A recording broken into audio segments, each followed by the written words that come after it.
Natural law school पढ़ा था jurisprudence में। कल हम लोगों ने शायद एनालिटिकल स्कूल को स्टार्ट किया था, थोड़ा सा मैंने समझाया था। देखिए कुछ थोड़ा सा ऐसी चीजें हैं जो आपको थोड़ा ध्यान से सुननी पड़ेंगी और समझनी पड़ेंगी, है ना। पीपीटी के थ्रू तो ऑलरेडी हम लोग एनालिटिकल स्कूल के बारे में आई थिंक डिस्कस कर रहे थे, जिसमें मैंने जेरेमी बेंथम के बारे में आप लोगों को पढ़ाया था। एनालिटिकल स्कूल अपने आप में जो मोस्ट इंपोर्टेंट पार्ट होता है वो होता है ऑस्टिन का।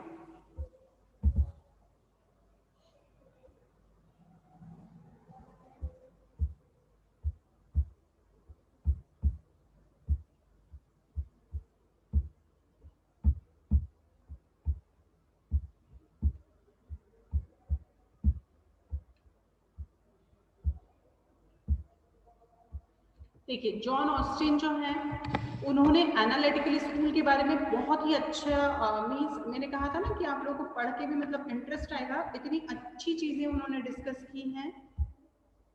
रामलाल चौहान अपना वीडियो बंद कर दीजिए प्लीज, स्लाइड नहीं दिखता है फिर प्रॉपर।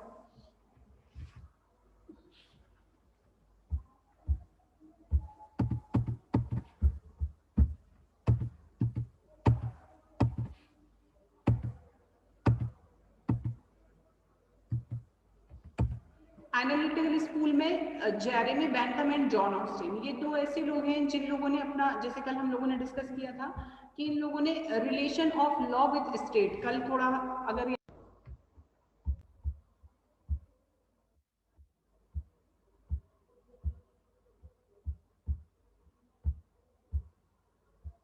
एक वर्ड होता है पॉजिटिविज्म, इसे लिख लीजिएगा सभी लोग।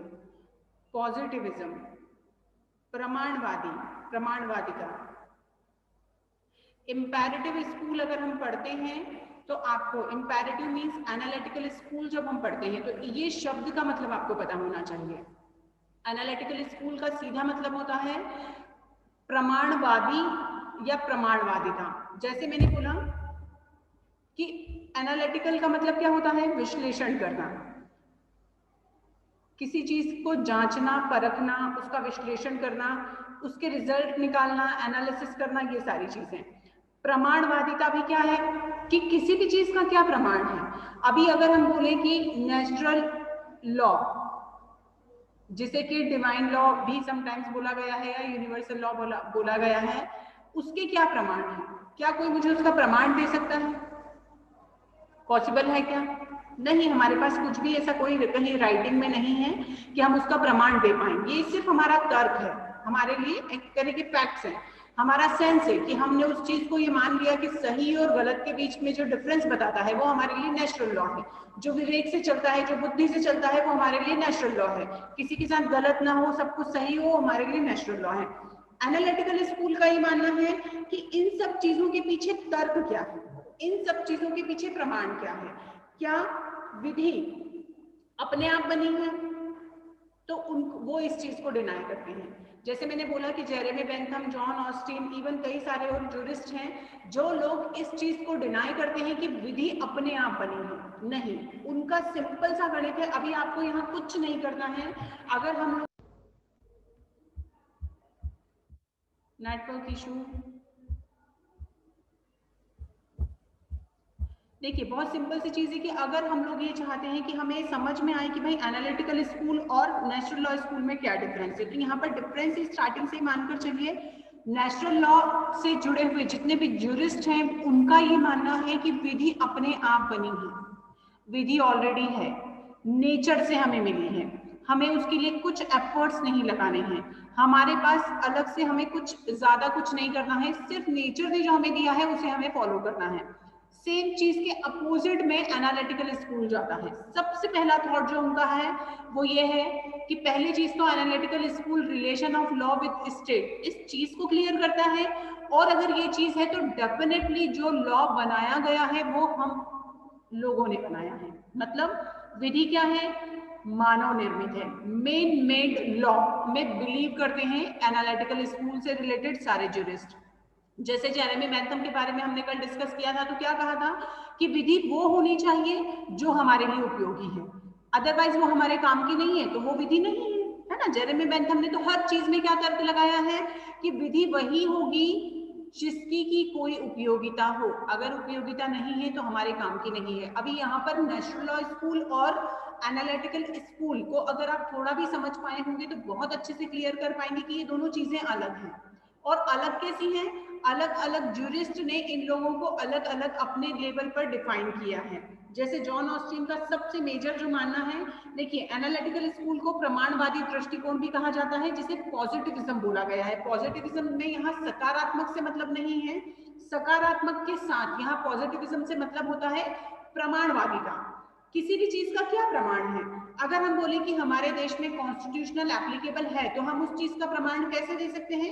हमारे पास कॉन्स्टिट्यूशन राइटिंग में है, बुक है, हम दिखा सकते हैं कि ये कॉन्स्टिट्यूशन है और ये हमारे पास है और ये हमारे यहाँ पर उपयोग एप्लीकेबल है, लागू है। अब अगर हम ये बोले कि नेचुरल लॉ स्कूल को जो लोग फेवर करते हैं वो एज इट इज हमारे यहाँ एप्लीकेबल है, तो क्या हम उसका बेसिकली कोई प्रमाण दे पाएंगे? नहीं।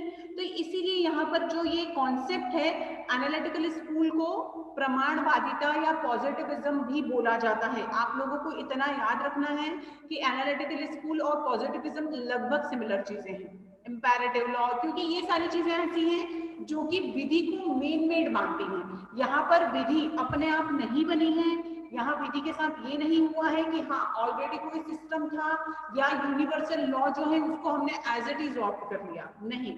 यहाँ पर जेरेमी बेंथम ने और इन लोगों ने प्रॉपर फ्रीडम के साथ अपने जो सर्वाइवल है सोसाइटी में, उन सर्वाइवल को में लॉ कहाँ नेसेसरी है, उन चीजों को उन्होंने बहुत अच्छे से डिफाइन किया है।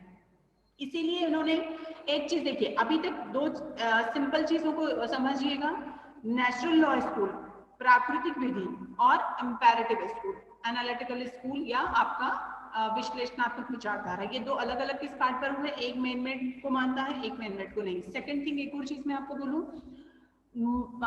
जैसे कि अगर आप लोगों को नेचुरल लॉ कॉन्सेप्ट समझ में आया होगा तो आप लोग बहुत अच्छे से ये बता पाएंगे कि मोरल वैल्यूज या मोरालिटी, जैसे कि हम लोगों ने पढ़ा था मोरल वैल्यूज, एथिक्स, मोरालिटीज, इन चीजों को नेचुरल लॉ बिलोंग करता है ना, ये चीजों का उसमें समावेश है। एनालिटिकल स्कूल का ये मानना है कि ये दोनों चीजें अलग हैं। इसलिए अलग है क्योंकि अगर हम मोरल वैल्यूज को हर जगह शामिल करेंगे तो हम अपनी विधि जो लॉ है उसे बहुत ज्यादा प्रॉम्प्ट और स्ट्रॉन्ग नहीं बना पाएंगे। क्यों? क्योंकि अगर मोरल वैल्यू के अकॉर्डिंग हम चलते हैं तो यहाँ पर अगर विधि मानव निर्मित है, अगर लॉ मेन मेड है तो डेफिनेटली उसके पीछे पनिशमेंट भी है। अभी अगर हम पनिशमेंट वाले पार्ट में लिबरल हो जाते हैं तो उस पार्ट पर फिर उस लॉ को माने जाने का कोई सेंस नहीं रह जाएगा, है ना, क्योंकि शास्ति बहुत ज्यादा मैटर करता है। यहाँ पर हम लोग ऑस्टिन के बारे में डिस्कस कर रहे हैं कि ऑस्टिन का सबसे ज्यादा ये मानना था कि अगर इंपैरेटिव थ्योरी, जिसे यहाँ पर लिखा है सभी लोग देख पा रहे हैं, analytical school also known as imperative school, ये ऑस्टिन का जो कॉन्सेप्ट है मैं इसी को समझाना चाह रही हूँ अभी, कि ऑस्टिन का ये मानना है इंपैरेटिव थ्योरी को हिंदी में बोला जाता है विधि का आदेशात्मक सिद्धांत।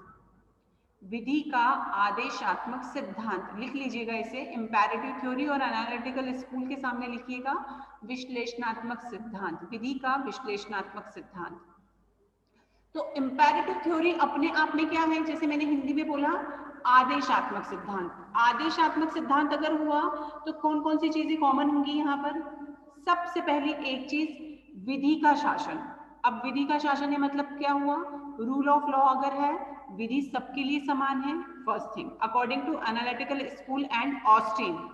Second thing, there must be a sovereign authority, यहाँ एक संप्रभु शक्ति है, संप्रभु शक्ति जो अपने आप में सुप्रीम है। अब अगर वो सुप्रीम है तो क्या हुआ, क्या मानेंगे हम कि अब जो उन्होंने कहा है वो हमें मानना है। तो इसे सीक्वेंस में थोड़ा नोट डाउन कर लीजिएगा। विधि का आदेशात्मक सिद्धांत का सबसे पहला पार्ट होता है सोवेरन पावर। अगर कोई व्यक्ति सोवेरन है, संप्रभु है, फिर उसका आदेश, सेकंड समादेश मतलब command, first sovereign power, second command, and third आप इसमें नोट डाउन करिएगा सैंक्शन मतलब शास्ति। यहाँ विधि का एक उन्होंने रूप बनाया है कि विधि मेन मेड है तो किस तरह से बनेगी, सबसे पहले कोई एक सोवेरन अथॉरिटी होगा जो उसे बनाता है। अब अगर सोवेरन है तो हम ये मानकर चलते हैं जैसे कि आज की डेट में कॉन्स्टिट्यूशन या सुप्रीम कोर्ट का कोई ऑर्डर, अभी अभी सुबह के लेक्चर में जैसे हम लोगों ने पढ़ा कि सुप्रीम कोर्ट का अगर कोई ऑर्डर है तो सभी के लिए एज इट इज एप्लीकेबल होगा। ठीक, अगर एज इट इज एप्लीकेबल होगा तो क्या कोई सब ऑर्डिनेट कोर्ट ये बोल दे कि नहीं वो तो सुप्रीम कोर्ट का ऑर्डर नहीं मानेगी, पॉसिबल है क्या? नहीं। मतलब जुडिशरी में सोवेरन कौन हुआ? जुडिशरी में सोवेरन हमारे लिए आज के डेट में अगर बोले तो सुप्रीम कोर्ट। क्यों? क्योंकि उसे हर एक चीज उनके जितने भी सबऑर्डिनेट्स हैं उन्हें वो चीजें माननी है। मींस यहाँ विधि बनाए जाने के पीछे जो एनालिटिकल स्कूल ने तर्क दिए हैं कि विधि वो है जो मेन मेड है, फर्स्ट थिंग। सेकंड, सोवेरन अथॉरिटी ने बनाई है। ठीक, मतलब सोवेरन पावर कुछ लोगों में या एक व्यक्ति में या जो भी अकॉर्डिंग टू सोसाइटी जो भी उनके यहाँ का स्टेट में जिस तरह का पावर है उन्होंने बनाई है। और उसके पीछे समादेश है। समादेश का मतलब यहाँ पर जो कमांड है उससे मतलब है कि जो व्यक्ति यहाँ पर हर व्यक्ति अपनी हर व्यक्ति से मतलब है सोवेरन